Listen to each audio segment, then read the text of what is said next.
Hi, welcome back to another episode of Musicology. This is Tommy Q speaking. And yes, I'm in my accommodation and we are going to be doing a artist review today. Sorry there's been lack of videos on the channel. I went to Alton Towers last week. I was busy with my uni work and everything's been quite busy. Today guys, I have listened to this group for a while and then I don't know, I was meant to make a video and then suddenly I just couldn't make one in time, so I decided, you know what, let's make an artist review today, so get it all out of the way and get all the other videos out of the way as well, so they're uploaded, they edit. The editing takes a while, so that's why I need to write a schedule down and saying edit that video, edit that video, edit that video. So you might see videos once a day or something, but we'll get there, So today guys, I have got a artist review of no other, The Smashing Pumpkins.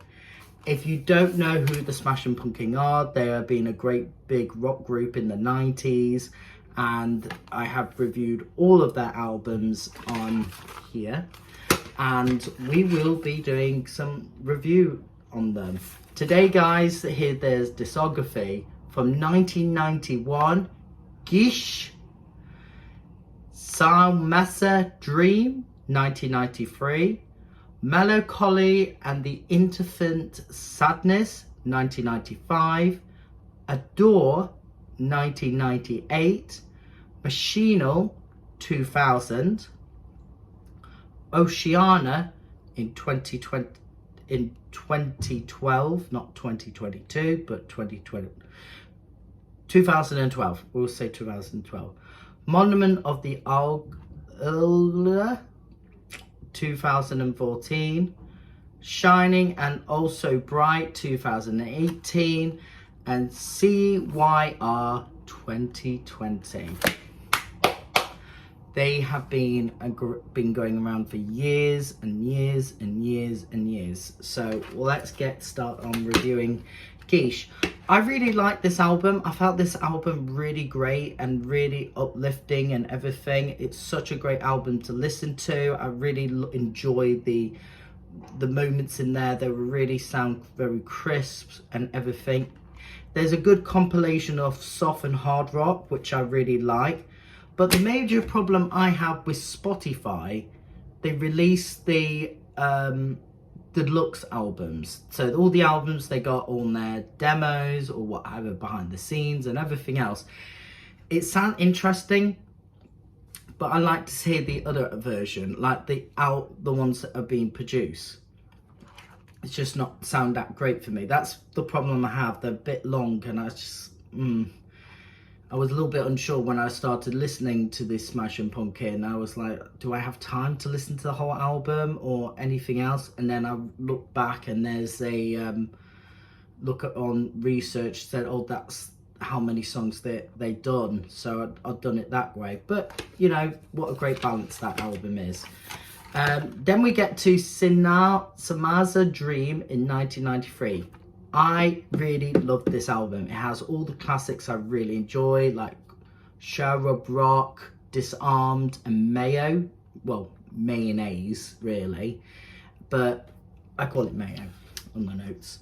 And then an ultimate classic that I always love, dearest to my heart, is Today. Now, this song is a very personal song to me. For all the writers out there and all the YouTubers out there, we do often get writers blocked, and Billy, the lead singer, has suffered a huge writer's block that caused him serious depression, and he apparently nearly killed himself as well. And this song is all about today, that you found creativity in your head, and then it kept him going for so many years. And it's such a great song, such an uplifting song, and a great meaning behind it. And it's just a great album. Then we get to Melancholy and the Infant Sadness, 1995. This is one of my favourite albums that the Smashing Pumpkins did of all time. Tonight, such a classic. Stamblin', great track. Only Come at Night is my favourite track for Halloween. I listen to that. It's going to be my annual listening during Halloween time because it's very spooky and very mellow and really great for the autumn period. It's such a great track. I think it's good for an autumn when you're listening it during autumn time because of the vibes. Such a great album. Then we get to Adore. Adore in 1998. Such a great album. Really loved it. I love how they continued that rock vibe that they carried on during the 90s. Even this album released in the 90s, it's that rock vibe they started from Sauneamas Dream, and it's such a great album. I just don't understand. This is one of my favourite tracks called The Beginning is the End is the Beginning. Bit of a play on words there, but didn't made it to the final cut. I know it was released for the Batman and Robin soundtrack, and then years later it was featured on the trailer of The Watchmen. And it's such a great song, and I really love the Smashing Pumpkin, and I think that song alone made them big and well known now because of the Watchmen who put that on their trailer, and it's such a great track. Because I remember when I went to the cinemas to see a movie at one point, and that song was featured, and I that's where I found my love to the Smashing Pumpkin, because of that song. It was just so great. It was a badass track, but I don't know why it didn't feature in the final cut. I just don't understand that. I enjoyed Perfect and For Martha. Now, For Martha is a song dedicated to his mother, and it's because she died of cancer. That song has a real sweet meaning into it, and I really love this song and everything else, and it's so dedicated. It makes you feel a bit emotional as well, so I found it a bit of a sweet memory and everything. I love the art cover. I know who the dancer is. I can't remember her name, but she is really, really good, and I'm really glad she was featured on the album cover of the Smashing Pumpkin. Then we get to Machino, which it actually stands for Machines of God. So I really enjoyed this album. I really like the mixture of indie rock in there. They're trying to bring something new to the table, which is always good. Some really good tracks here like Try, Eye of the Morning, Raindrops and Sunshines, I think, or Sunshowers, that's the one. So yeah, I really enjoyed, sorry, my Iceland parcel's coming between 12:26 and 1:26. I found the whole album enjoyable to listen to. I really enjoyed the whole album, and it was so great. Then we get to Oceana. I love this album. It's my favourite alternative album of all time. I love it's so fitting during this sunny autumn period. Pinwheels is my most favourite track they ever done. It's so outstanding and so crisp and beautiful to listen to. I feel this is their best album they did. They had a bit of a 12-year break, and then they came back with this album, which it was a great smash. Sorry, I'm sitting on my bed instead of my chair because I love the lighting. Really nice lighting here.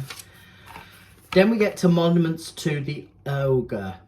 The album's okay, I'm not gonna lie, but the vibe wasn't there with the Smashing Pumpkin because of the alternative rock elements. We were meant to be there, but it was gone and disappeared. The lyric writing is still there. It's really meaningful, but I need more of the vibe of them back. So I think they sort of went off somewhere. Then we get to the second to last album called Shiny and Oh So Bright Volume 1. This album is great. This is where the vibe came back slightly. The music was great, and the lyric writing was big and bold. I didn't have really much to say, but really good comments. Then we get to CYR. I think I didn't mention that on their discography. Did I mention it? Yeah, I did. CYR, I mentioned. Now, this is a fresh new change of their music, from being alternative to more synth pop. They have a bit of rock element in there, but I like the new change, but I really prefer their alternative rock music slightly, because I know that they've probably been going around for years and they're trying to experiment more music, which is fantastic. A really great fusion, like Ashanti, who fusion R&B with soul, but I prefer their old music, their old muse that they had. It's the songs are great, but the music just didn't match into well with them and everything else. And I just felt like if they could go back to their alternative music that they're well known for, that would be perfect. Overall, I like them. I really do. I love the Smashing Pumpkin. I've been trying to go see them for years and years and years, but never really get a chance to. They rarely come to the UK. I'm trying to go see them when they went on tour in Nottingham, but they rarely come to Nottingham. These sort of bands like Taylor Swift, Adele, and all these great icons rarely come to Nottingham. Like Beyonce was a bigger major star who just came to Nottingham, like where she was unlikely to perform, where she was on a performance where she was unlikely to perform at, Nottingham Arena. She did it twice, and only I remember because I went to see her when she first came to Nottingham, and it was my first concert I ever been to. However, since then we just never get great big artists coming and everything else, and I think we should do, really. Like, what's wrong with Nottingham? Or maybe now I'm in Lincoln, we should have a big major group coming into Lincoln. What's wrong with Lincoln? The only last big well-known artist I remember is Madness, who came here quite some time ago. So yeah, maybe it's about time we might have a big change out of that. I know there was a festival last year with Simply Red and Paul Weller and all the other artists, but I wasn't there at the time. I was actually setting off to Spain during that point. But overall, really great band. And thank you for watching. Make sure you give this video a like and a thumbs up. I got to go down and get my parcels. When I mean parcels, I actually spent so much money on ASOS today, and I'm going to try and keep away from ASOS for a while. And just try and use my money for food and whatnot. So that's it, all I'm having. Thank you for watching, and I see you in the next video. Stay in tune. Bye.